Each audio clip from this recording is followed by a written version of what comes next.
Hanbit Station appeared on the view screen like a small city floating in space. It was built from dozens of connected modules, each one added over decades as the station grew. Lights blinked across its surface, and ships of various sizes docked at multiple ports. It was busy, crowded, and exactly the kind of place where people did not ask too many questions. Teo guided the second chance to a docking port on the lower levels, where traffic was lighter. His hands were steady on the controls, but his heart was racing. Everything depended on the next few hours. Yura stood behind him wearing a simple hooded cloak that Teo had modified to fit her frame. It covered most of her fur and hid her distinctly feline features. The cubs were in a carrier, designed to look like cargo but modified with air holes and cushions. They had practiced this. The cubs knew to stay quiet and still. "Remember," Teo said as they prepared to disembark, "you're a Feline refugee. You speak limited galactic standard. Stay close to me, keep your hood up, and let me do most of the talking." Yura nodded, her amber eyes barely visible in the shadow of her hood. "I understand. I protect cubs. Follow your lead." The docking clamps engaged with a heavy thud. They were here. No turning back now. They made their way through the station corridors, Teo carrying the cub's container while Yura walked slightly behind him, her head down. The station was busy with afternoon traffic. Workers returning from shifts, traders haggling over goods, families going about their business. No one paid them much attention. Just another salvager with cargo. Daewon's repair shop was in the way. Industrial sector. A large bay filled with half-disassembled machinery and the smell of welding torches. Teo had sent a coded message ahead, so Daewon was expecting him. What he was not expecting was for Teo to arrive with mysterious cargo that needed discretion. Daewon looked up from the engine he was working on. He was a stocky man in his 50s, with grease-stained hands and kind eyes. When he saw Teo, his face broke into a wide smile. "Brother, it has been too long." He started forward for a hug, then noticed the hooded figure in the carrier. His smile faded into curiosity. "What have you brought me?" "Privacy first," Teo said quietly. "Please, Daewon, trust me." Daewon studied his friend's face, saw the seriousness there, and nodded. He hit a button that brought down heavy shutters over the bay's windows and locked the main door. "Now we are private. Show me." Teo set down the carrier and opened it. 3 small feline faces peered out, blinking in the light. Bit chirped softly and Song climbed out to explore. Haru stayed close to the carrier, always the cautious one. Daewon's eyes widened. "These are not any cubs I know. What species?" Yura pulled back her hood. Daewon took several steps backward, his hand moving instinctively toward the plasma torch on his workbench. "That is impossible. Velrani are extinct, dead for centuries." "Not dead," Yura said in careful galactic standard. "Hiding, trying to survive." Teo quickly explained everything, finding Yura and the cubs on the derelict ship, the rescue, the journey here. As he spoke, Daewon's expression changed from shock to horror to deep sadness. "Those monsters," he whispered, looking at the cubs. "To chain a mother and her babies and leave them to die. What kind of beings do such things?" "The kind that exist everywhere," Teo said. "That's why we need your help. We need documents, something that can pass casual inspection, and we need supplies, food, medicine, things for the cubs." Daewon was quiet for a long moment, studying Yura and her children. Then he sighed. "You know what you are asking? If anyone finds out I helped hide a Velrani, I lose everything. The station authorities would exile me, maybe worse." "I know," Teo said. "And I would not ask if there was any other option. But Daewon, look at them, look at those cubs. They are innocent. They deserve a chance to live." Daewon looked at Bit, who had wandered over to investigate his tools. She picked up a small wrench with her tiny paws, examining it with great interest. She made a happy sound when she discovered it was shiny. "Reminds me of my daughter at that age," Daewon said softly. "Always into everything, curious about how things work." He made his decision. "All right, I will help. But we must be very careful. Very quick. Relief flooded through Teo. Thank you, brother. Do not thank me yet. First, let me call Sujin. She is a doctor. She should examine them, make sure they are healthy. Sujin arrived within the hour. She was Daewon's partner, a slim woman with sharp eyes and gentle hands. She took one look at Yura and the cubs and immediately understood the danger everyone was in. But like Daewon, she saw the need. She examined each cub carefully while Yura watched with protective intensity. They are malnourished but recovering well. This one, she touched Bit gently, has some damage to her respiratory system, probably from the poor air on that ship. She will need medicine, but she should heal completely. Then she examined Yura. You have old injuries that healed wrong, broken ribs that set improperly, muscle damage. You must have been in terrible pain. Pain does not matter, Yura said simply. Cubs matter. Sujin's eyes grew damp. You are a good mother. Your cubs are lucky to have you. She turned to Teo, and lucky that you found them. Not many would have helped. Over the next 2 days, they worked to create false documentation. Daewon had contacts in the station's administrative systems, people who owed him favors. Papers were forged. Records were altered. On paper, Yura became Yura Felinar, a refugee from a distant colony. The cubs became registered dependents. During this time, Yura and the cubs stayed hidden in Daewon's shop. The cubs loved it there, playing among the machinery and tools. Daewon showed them simple mechanisms, teaching them how gears worked and how engines turned. They learned quickly, their small paws surprisingly dexterous. Yura spent time with Sujin, learning more galactic standard and discussing Velrani medical needs. A friendship formed between the two women, built on mutual respect and understanding. But on the 3rd day, trouble arrived. Teo was in the main market area, buying supplies with the forged credit chips Daewon had provided, when he overheard a conversation at the next stall. Bounty hunters came in this morning, one trader said to another, looking for something specific, offering big credits for information. What are they looking for? A Velrani. Can you believe it?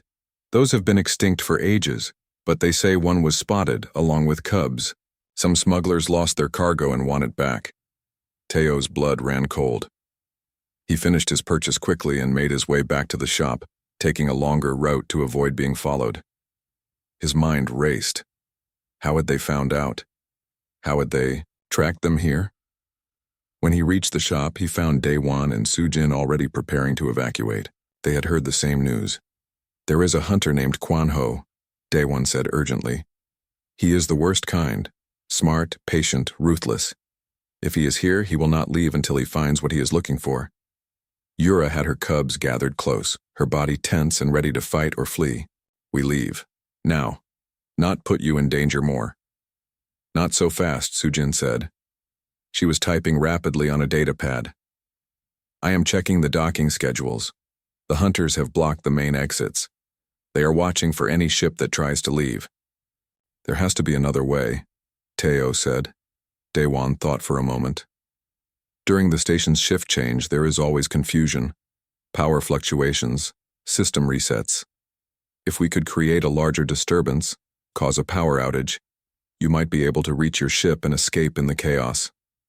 That's dangerous, Sujin said. Station security would respond quickly. Do we have a choice? Teo looked at Yura and her cubs. Bit was clinging to her mother, sensing the fear in the adults. No, they did not have a choice. They spent the next hours planning. Day 1 would cause a power overload in the industrial sector at exactly the moment of shift change. The resulting outage would affect multiple sections, including the docking bay, where the second chance was birthed. In the confusion, Teo and his family would run for the ship. As the time approached, Teo gathered everyone together. No matter what happens, we stay together. If we get separated, head for the ship. Dal will let you in if you speak the password. It's Hana, my sister's name. Yura placed her paw on his shoulder. We do not separate. Family stays together. The cubs echoed her. Together, the shift change alarm sounded through the station. Workers began moving through corridors, going to or from their posts. In the confusion of hundreds of people in motion, Day 1 activated his prepared overload. Lights across 3 sectors went dark. Emergency lighting kicked in, bathing everything in red. Alarms blared. People shouted in confusion. "Now," Teo said. They ran. Yura carried 2 cubs while Bit rode on Teo's back, her small claws gripping his jacket. They moved through corridors filled with confused people, heading for the docking bay. They were halfway there when a figure stepped out in front of them. Even in the dim emergency lighting, Teo recognized the type.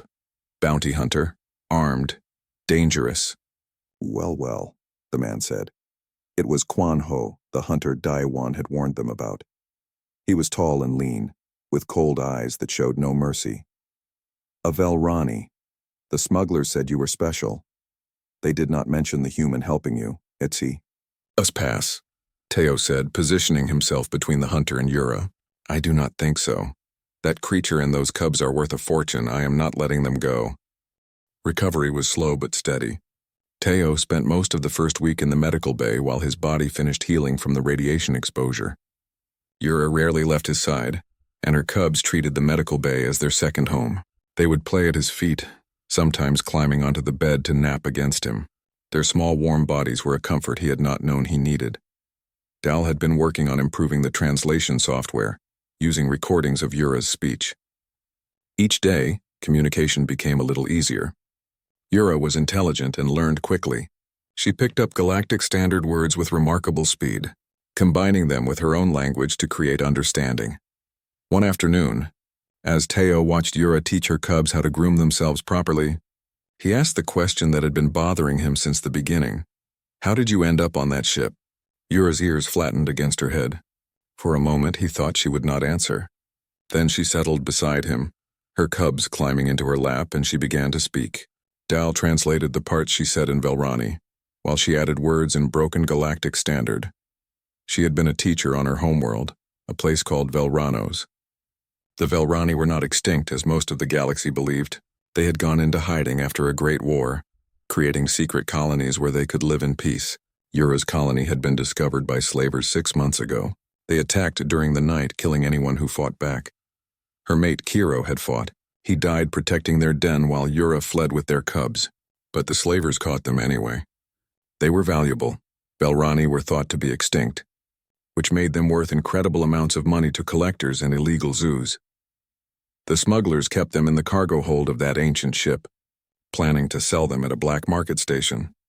But then authorities began tracking the smugglers for other crimes. The crew panicked and abandoned the ship, leaving Yura and the cubs to die rather than risk being caught with such illegal cargo. "You were alone for weeks," Teo said softly, horror in his voice. Yura nodded. "Water ran out, food gone. Cubs getting weaker. I thought—" She struggled for the words in Galactic standard, then switched to Velrani. Dal translated, "I thought I would watch them die, my babies, and I could do nothing." Tears formed in her amber eyes. "Then you came. Strange human, smelling of metal and old coffee." She touched his hand gently. "You could have taken ship technology and left. Worth much money, but you stayed, helped, risked life for strangers." "You're not strangers anymore," Teo said. "You're family. You said so yourself." Yura made that rumbling purr sound that meant happiness or contentment. "Yes, family." The cubs seemed to sense the emotional moment. Bit, the smallest, climbed up Teo's chest and patted his face with tiny paws, making sweet chirping sounds. Song and Haru joined in, and soon Teo was buried under a pile of affectionate cubs while Yura watched with clear amusement. As days passed, they fell into a routine. Teo taught Yura about the ship's systems. She was a quick learner, understanding the basics of navigation, life support, and engineering faster than some humans he had known. Her paws were not designed for human controls, but she adapted, using her claws with surprising delicacy. In return, Yura taught him about Velrani culture. They were a proud people, family-oriented and fiercely protective of their young. They valued loyalty above all else, and betrayal was the greatest sin in their society. They were also artistic.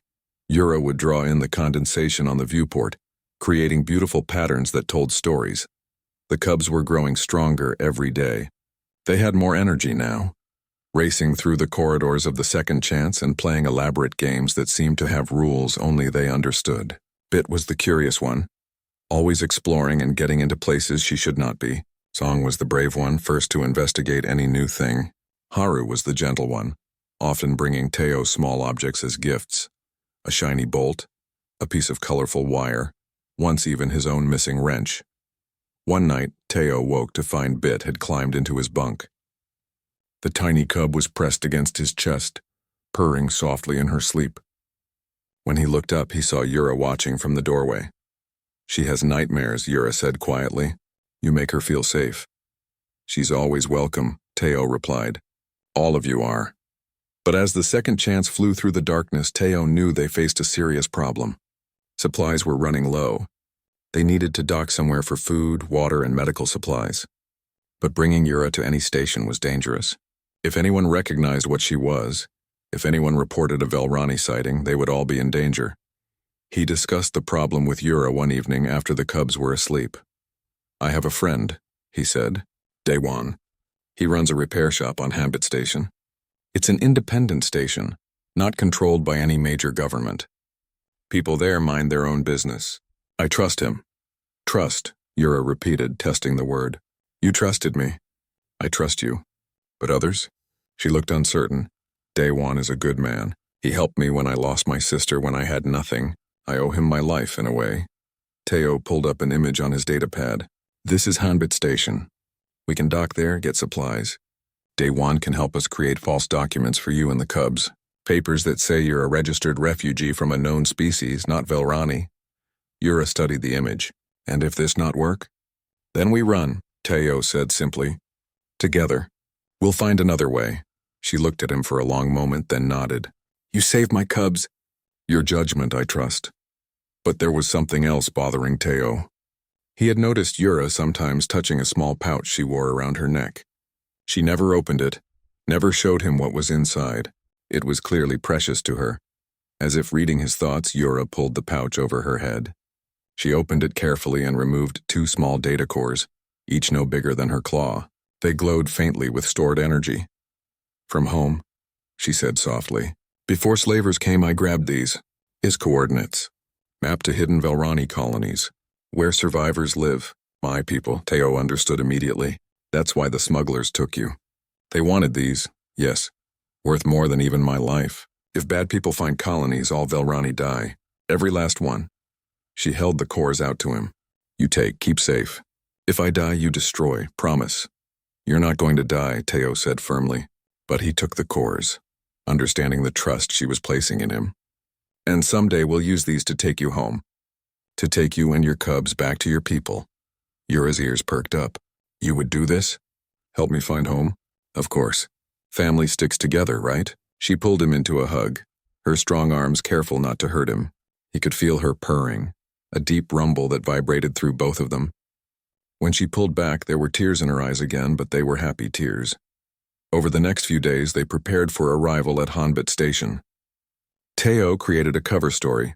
Yura was a member of a rare but known species called Feline from a distant system. Her cubs were born on his ship after he rescued her from a failed colony. He would claim to be transporting them to a refugee center. Yura practiced her galactic standard constantly, wanting to be able to communicate without Dal translating. She was determined to protect her cubs herself, not rely entirely on Teo. Though she trusted him completely, her instincts as a mother demanded she be capable. The cubs sensed something was changing. They were quieter, staying closer to their mother. Yura explained to them in their own language about the station, about staying hidden, about being careful. They listened with serious faces, so much more mature than their young age suggested. Survival had taught them harsh lessons. The night before they reached Hanbit Station, Teo could not sleep. He found Yura in the common area looking out the viewport at the stars. "Nervous?" he asked. "Yes," she admitted. "What if people see through lie? What if they take cubs?" "They won't. I won't let them." He stood beside her. "Yura, I need you to know something. If things go wrong, if we have to run, I'm with you. All the way. We're family, and family doesn't abandon each other." She turned to look at him, her amber eyes reflecting the starlight. Why risk everything for us? You could leave us at station. Be safe. Teo thought about his answer carefully. When my sister died, I thought I was done. I thought I would just drift through space until I died too. I had no purpose, no reason to care about anything. Then I found you. And suddenly I had a reason again. I had people who needed me. Cubs who make me smile. A friend who trusts me with her most precious things. He smiled. You saved me too, Yura. Just in a different way. She placed her paw over his heart, that Velrani gesture of deep affection and respect. Then we save each other, always. Behind them, 3 small voices chimed in unison. Always. The cubs had been listening, of course. They rushed forward, piling onto both adults in a group hug that ended with everyone laughing. Tomorrow they would reach Hanbit Station. Tomorrow they would face new dangers and uncertainties. But tonight they were together. A strange little family formed by fate and kindness. And that was enough. As they settled in for sleep, Yura and the cubs in their nest, Teo in his bunk nearby, he looked at the data cores Yura had entrusted to him. Somewhere in the galaxy there were more Velrani, families waiting for news of their lost ones, cubs growing up in hiding, never knowing freedom. Someday, he promised himself, they would find them. Behind him through the window he saw Yura holding her cubs close, watching him with those golden eyes, believing in him. The cold of space hit Teo immediately as he stepped outside the airlock. Stars surrounded him in every direction, beautiful and utterly uncaring, his magnetic boots locked onto the hull of the dying Velrani ship, keeping him anchored as he made his way toward the jammed docking clamps. His hands shook as he worked. The radiation sickness was getting worse. His vision kept blurring and waves of nausea rolled through him. But he forced himself to focus. Inside that ship were 4 lives depending on him. He could not fail them. The first clamp released with a heavy clunk that he felt through his boots. 1 down, 3 to go. The ship shuddered beneath him and he nearly lost his footing. An explosion bloomed somewhere on the far side of the vessel, sending debris spinning past him into space. He made his way to the second clamp. His suit's oxygen indicator showed 20 minutes remaining. His hands fumbled with the manual release, taking precious seconds that he did not have. Finally, it gave way. 2 down. Through the viewport he could see Yura. She was pressed against the window with her cubs watching him. Even from here he could see the fear in her eyes, but also trust. She believed he would succeed. The third clamp was badly damaged. The manual release was completely destroyed. Teo pulled out his plasma cutter and began cutting through the metal. Sparks drifted around him in the zero gravity like fireflies in the darkness. His oxygen indicator dropped to 15 minutes. Come on, he thought desperately. Come on. The clamp finally gave way. 3 down. 1 to go. The ship groaned beneath him, a sound he felt more than heard through his boots. Large cracks were spreading across the hull. The explosion was coming soon. He could feel it. The ship was ready to die, and it would take everything with it. Teo pushed himself toward the final clamp, moving as fast as he dared in the magnetic boots. 10 minutes of oxygen left. His vision was darkening at the edges. He did not know if it was the lack of oxygen or the radiation sickness. Maybe both. He reached the last clamp and grabbed the manual release. It would not move. He pulled harder, putting all his remaining strength into it. Nothing. It was completely seized. Panic threatened to overwhelm him. He looked at the viewport. Yura was still there, still watching. One of the cubs, Bit the smallest, had its tiny paws pressed against the glass. Such small, innocent creatures. They deserved to live. They deserved to grow up safe and loved. Teo activated his plasma cutter again. He would cut through the entire clamp if he had to. The metal began to glow under the focused beam. 5 minutes of oxygen. The edges of his vision were completely dark now. He was running on pure determination. The clamp gave way. All 4 docking clamps were released. The second chance was free. Now he just needed to get inside before his oxygen ran out or the Velrani ship exploded. Whichever came first. He pulled himself along the hull toward the airlock. His movements were slow, clumsy. 3 minutes of oxygen. His lungs were burning. The darkness was closing in. 2 minutes, strong arms grabbed him. Yura had somehow opened the airlock from the inside and come out to get him. She had no suit. Nothing protecting her from the vacuum of space. But she held her breath, her powerful body pulling him toward safety with desperate strength. They tumbled through the airlock together. It sealed behind them and air rushed in with a hiss. Teo gasped, pulling off his helmet. Yura was on her knees, breathing heavily but alive. She had held her breath in vacuum for almost a minute to save him. "Are you insane?" he gasped. "You could have died." She looked at him and made a sound that even in an alien language clearly meant, "So could you." The cubs rushed to their mother, climbing over her and crying out in relief. She held them close, nuzzling each one. Then she looked at Teo and held out her paw. He took it and she pulled him into the embrace with her cubs. For a moment they were all together, safe, a strange family formed by desperation and kindness. "Dal," Teo said weakly into the comm. "Get us out of here." "Maximum speed." "Already disengaging," the AI responded. "Brace for acceleration." The Second Chance's engines roared to life. Through the viewport they watched as the Velrani ship began its final death throes.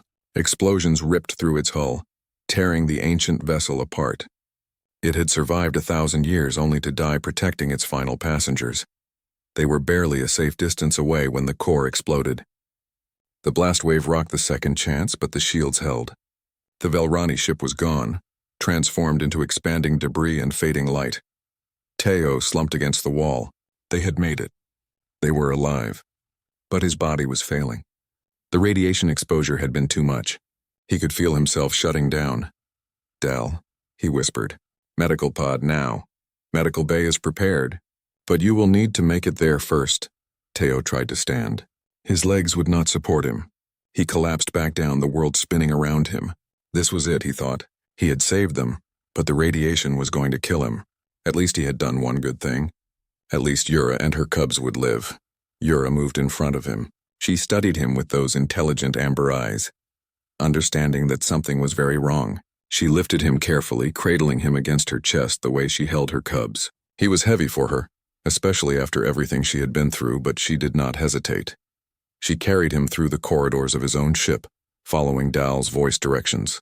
The cubs followed close behind, making worried sounds. Yura placed Teo carefully in the medical pod. The lid closed over him, and machines hummed to life, pumping medicine and treatment into his failing body. Through the transparent lid, he saw Yura place her paw against the glass. Her cubs pressed close to her, watching the strange human who had saved them. Teo tried to stay awake, tried to show them he would be okay. But the darkness was too strong. His last thought before unconsciousness took him was that he hoped they would remember him. He hoped they would know that not all beings in the universe were cruel. Some were kind. Some would risk everything for strangers. Some would die to save a mother and her babies simply because it was the right thing to do. The medical pod's machines worked tirelessly, fighting against the radiation damage. Dal monitored everything, adjusting treatments based on Teo's vital signs. It would be close. The human had pushed himself far beyond safe limits. But there was a chance. A small chance. Yura did not leave the medical bay. She made a nest from blankets and supplies, creating a soft space for her cubs to sleep. They were exhausted from fear and exertion, and soon all three were curled together, breathing deeply in the peace of true safety for the first time in their young lives. But Yura stayed awake, watching the medical pod. She had seen what this human had done for them. He had walked into radiation that was killing him. He had fought through sickness and exhaustion. He had gone into the vacuum of space with failing oxygen, all for a stranger and her cubs. In her culture, such acts created bonds deeper than blood. He had become part of her den, her family, through his sacrifice, and Velrani protected their family. Always. So she kept watch through the long night, one paw resting on the medical pod, as if she could transfer her own strength to him through the glass. The stars moved past the viewports. The Second Chance flew on through the darkness, carrying its strange crew toward an uncertain future. Hours passed. Yura's cubs woke and needed food. Dal guided her to the food synthesizers, showing her how to operate them. She learned quickly, her intelligence evident in how fast she understood the simple controls. She fed her cubs, then made herself eat as well. She needed strength. Her family needed her strong. She explored the ship carefully, memorizing its layout. It was small but well maintained. The human took pride in his vessel, she could tell. Everything was organized, efficient. Tools were properly stored. Systems were functioning well. This spoke to his character. Responsible, careful, respectful of his equipment. The cubs explored too under her watchful eye. They were so happy to be in a safe space, to have room to move. They played with each other, their tiny growls and pounces bringing life to the quiet ship. Yura watched them and her heart ached with gratitude. They were alive. Her babies were alive. She returned to the medical bay and checked the pod's display. She could not read the human symbols, but Dal translated for her. Teo's condition was improving. Slowly, but improving. He would live. Yura felt something in her chest relax. The fear that had gripped her since the moment the smugglers had chained her in that cargo hold began to ease. This human, this stranger, had given her back her life and the lives of her cubs. She did not know what the future held, but she knew one thing with absolute certainty. She owed him everything, and Velrani always paid their debts. 3 days passed in the quiet of space. Yura learned more about the ship, taught herself basic operations. Her cubs grew stronger, their playfulness returning fully as fear faded into memory. And in the medical pod, Tayo's body slowly healed. On the 4th day, his eyes opened. The first thing he saw was Yura's face looking down at him. She was smiling, at least he thought it was a smile. Her eyes were warm, relieved. She placed her paw gently on his forehead in a gesture that felt like a blessing. The pod opened and Teo sat up slowly. His body ached, but the worst of the... Teo worked through the night, though in space there was no real night or day. His suit's chronometer told him 6 hours had passed since he found them. 6 hours of tracing ancient power lines through collapsed corridors and trying to understand technology that had been dead for a millennium. The mother watched him whenever he returned to the cargo hold. He brought more ration packs each time, and water pouches that the cubs learned to drink from. She never took food for herself until the cubs had eaten their fill. Teo noticed how thin she was beneath her fur. On his 4th trip back, he brought a ration pack and knelt closer than before. She growled, but it was weaker now. He opened the pack and held it out to her. For a long moment, they simply looked at each other. Then slowly, she leaned forward and took the food from his hand. Her teeth brushed his glove but did not bite. "You need to stay strong," he said softly. "For them." She made a sound that was almost a purr, though it was rough and painful. Then she spoke. And even though the words were in a language he did not know, he understood the tone. She was thanking him. Teo smiled behind his helmet. "You're welcome. I'm Teo, by the way. I don't suppose you can tell me your name?" She pointed to herself and made a soft sound. "Yura." Then she pointed to each cub in turn. "Bitsong Haru." "Yura," he repeated. "That's a beautiful name. And your cubs have beautiful names too." He stood carefully. "I'm going to get you out of here, Yura, I promise." The ship groaned around them and dust fell from the ceiling. Time was running out. Teo made his way to the engine core. The radiation here was much worse. His suit's alarms beeped constantly, warning him that his exposure was reaching dangerous levels. He ignored them. What choice did he have? Leave a mother and 3 babies to die because he was afraid of getting sick? He had lost his sister Hana to a ship accident 5 years ago. She had been trapped in a damaged section, calling for help over the radio while he desperately tried to reach her. He had been too late. Her voice had gone silent while he was still cutting through the door. He would not be too late again. Not for Yura, not for her cubs. The engine core was a mess of damaged machinery and leaking radiation. But at its center was what he needed, the main computer access terminal. If he could restore power to it, he could override the biometric locks on the chains. He pulled out his tools and got to work. The ancient systems were different from anything human-made, but machines were machines. They all followed logic. Power needed to flow from source to destination. He just needed to find a path that was not completely destroyed. 2 hours later, his hands were shaking from radiation exposure and exhaustion, but he had done it. Power was flowing to the terminal. The screen flickered to life, showing symbols in the Velrani language. Dal was already working on translation, comparing the symbols to ancient databases. "Found it," Dal announced. "The chain release protocol. But Teo, you need to leave that area now. Your radiation exposure is critical." "Just give me the code," Teo said. His voice was rough and he felt sick. But he was close. So close. Dal fed him the sequence and he input it carefully. His fingers felt numb inside his gloves. One wrong symbol could trigger the poison system in the chains. Sweat dripped into his eyes despite the suit's cooling system. The terminal beeped. "Accepted." Teo did not wait to celebrate.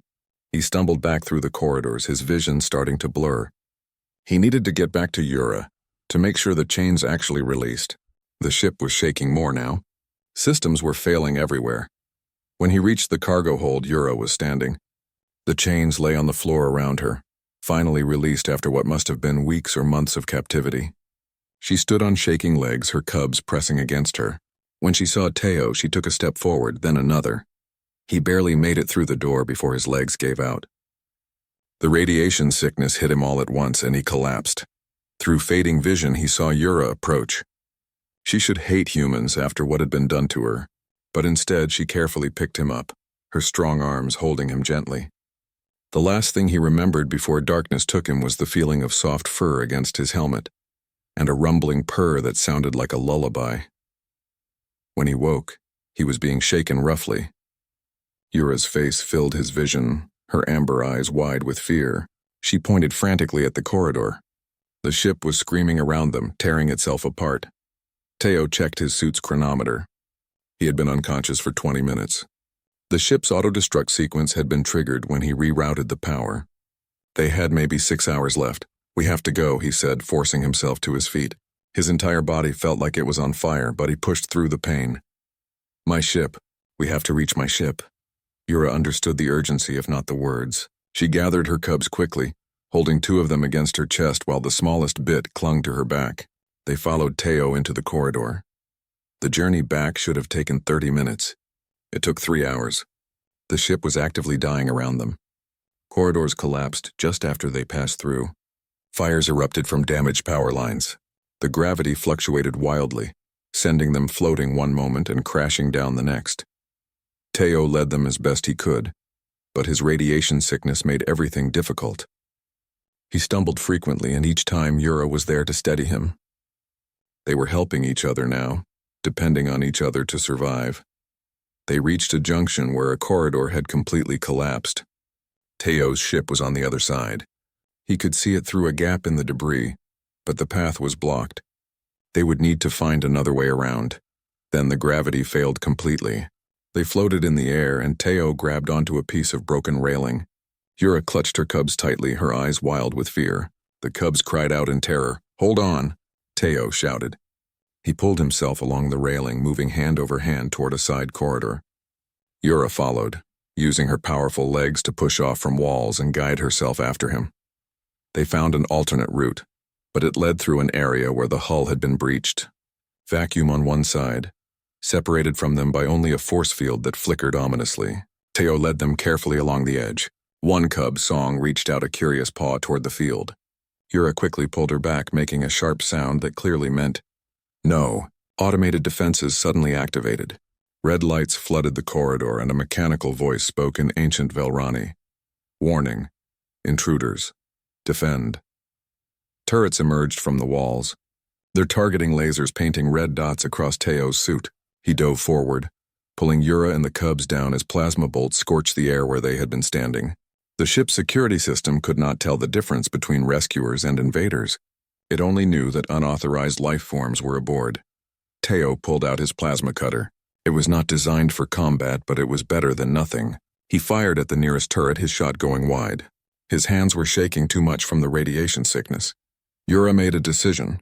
She set the cubs down behind a piece of debris, pointed at them firmly, a clear command to stay, and then she moved. Teo had known she was strong, but he had not truly understood until now. She was a predator, built for speed and power. She ran along the wall, using her claws to grip the metal surface, and launched herself at the turret. Her claws ripped through its armor like paper. Together, they destroyed 3 more turrets before the system finally deactivated. Yura returned to her cubs, checking each one carefully for injuries. They were frightened but unhurt. Teo's suit was beeping urgently. 2 hours until the ship exploded, and they were still not at his ship. "Come on," he said, gesturing for them to follow. "We're almost there." They ran through corridors that were never meant for running. The ship shook constantly now. Explosions bloomed in distant sections. Yura kept pace with him easily, even while carrying her cubs. She could have run ahead, could have saved herself and her children, but she stayed with him, the slow human who had freed her from chains. Finally, they reached the docking bay. Teo's ship, the Second Chance, waited for them like a beacon of hope, but the docking clamps were jammed from structural stress. The airlock would not open. Teo wanted to scream in frustration. They had come so far. They could not fail now, not when safety was right in front of them. He checked his oxygen levels. Enough for maybe 30 minutes of spacewalk. He would have to go outside and manually release the clamps. In his condition, with radiation sickness making his hands shake and his vision blur, it would be almost impossible. But he had to try. He turned to Yura and tried to explain through gestures. He pointed at himself, then at the airlock, then at the space outside. She understood immediately. Her ears flattened against her head and she made a sound of distress. She grabbed his arm gently, shaking her head. "Too dangerous, I have to," he said simply. "It's the only way." Yura looked at her cubs, then back at him. She placed her paw over his hand, and even through his glove he could feel the warmth and strength there. Then she did something that surprised him. She pressed her forehead against his helmet, a gesture of trust and affection. "I'll come back," he promised her. "Take care of them until I do." He stepped into the airlock and began his spacewalk. The darkness of space stretched endlessly before the small cargo ship. Teo sat in the pilot seat, his fingers dancing across the control panel as he guided his vessel through the debris field. He had been salvaging for 12 years now, ever since he lost everything that mattered. The ship hummed quietly around him, a comforting sound in the vast emptiness. His scanner beeped. Something large was out there, hidden among the floating wreckage. Teo leaned forward, his tired eyes focusing on the screen. The shape was massive, unlike anything he had seen in this sector before. It was ancient, judging by the design that appeared on his display. "Dal, what am I looking at?" he asked his ship's AI. The computer voice responded with its usual calm tone. "Scanning. The vessel appears to be Velrani in origin. Age estimated at over 1,000 years. This species was declared extinct centuries ago." Teo felt his heart beat faster. A Velrani ship. The technology alone would be worth a fortune. He could retire, buy a station somewhere peaceful, and never have to risk his life in debris fields again. But something felt wrong. Why was a Velrani ship here in this forgotten corner of space? He moved his ship closer, carefully avoiding the larger pieces of debris. The alien vessel grew larger in his viewport. It was beautiful even in decay. The hull was covered in elegant designs, though most were now scarred by time and damage. Several sections were completely destroyed, and he could see exposed corridors through the holes. Teo docked his ship carefully at what looked like a cargo bay entrance. The seal was old but still functional. He suited up, checking his oxygen levels twice. The radiation detector on his belt clicked softly, warning him of low-level exposure. Nothing deadly yet, but he would need to be quick. The airlock hissed open and he stepped into the Velrani ship. His helmet light cut through the darkness, revealing corridors that seemed to twist in strange angles. The Velrani had not built their ships the way humans did. Everything felt organic, as if the ship had been grown rather than constructed.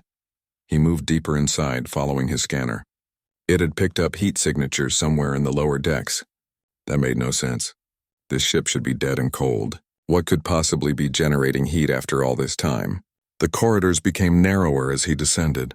Several times he had to squeeze through collapsed sections or climb over damaged machinery. His suit registered increasing radiation levels, but still within safe limits. Barely. Then he heard it.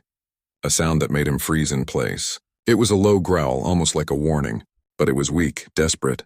Something alive was on this ship. Teo's hand moved to the tool belt at his waist. He had a plasma cutter, designed for breaking through metal, but it could serve as a weapon if needed. He continued forward, more cautiously now, until he reached a sealed cargo hold. The door controls were destroyed, but someone had tried to repair them. The work was crude, done with whatever materials were available. Someone had been trying to escape from inside. He used his plasma cutter to break through the lock mechanism. The door slid open with a grinding screech of protesting metal. His helmet light swept across the cargo hold, and Teo stopped breathing. Chained to a support column in the center of the room was a creature unlike anything he had ever seen. She was tall, perhaps 7 feet if she could stand, with silver-gray fur that covered her body. Her face was feline, with large amber eyes that glowed in his light.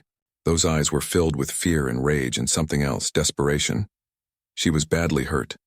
Her fur was matted with dried blood and one of her arms hung at an odd angle. But that was not what made Teo's heart break. Curled against her, Trying to hide in what little protection she could provide were 3 small cubs. They were so tiny, so fragile-looking. Their fur was cleaner than their mother's, lighter in color. They whimpered softly, pressing themselves against her body. The mother, because that was clearly what she was, pulled against her chains. They did not budge. She growled again, deeper this time, warning him to stay away from her children. Her lips pulled back, revealing sharp teeth. Teo slowly raised his hands, showing they were empty. "I'm not going to hurt you," he said softly, knowing she probably could not understand him. "I want to help." She did not stop growling, but her ears twitched slightly. She was listening. He looked at the chains more carefully. They were not simple restraints. These were biometric locks designed to recognize specific DNA patterns. Slave chains, he realized with growing horror. Someone had captured this mother and her babies, chained them here, and then left them to die. His scanner showed the ship was failing. Radiation was leaking from multiple damaged cores. The life support was running on emergency backup power.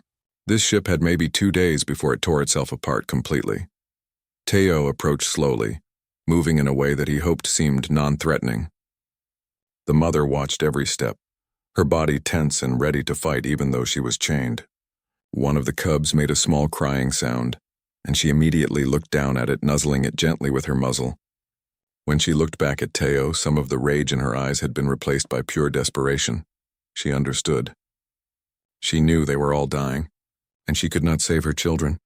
"Dal," Teo said quietly into his helmet communicator. "Prepare the medical bay.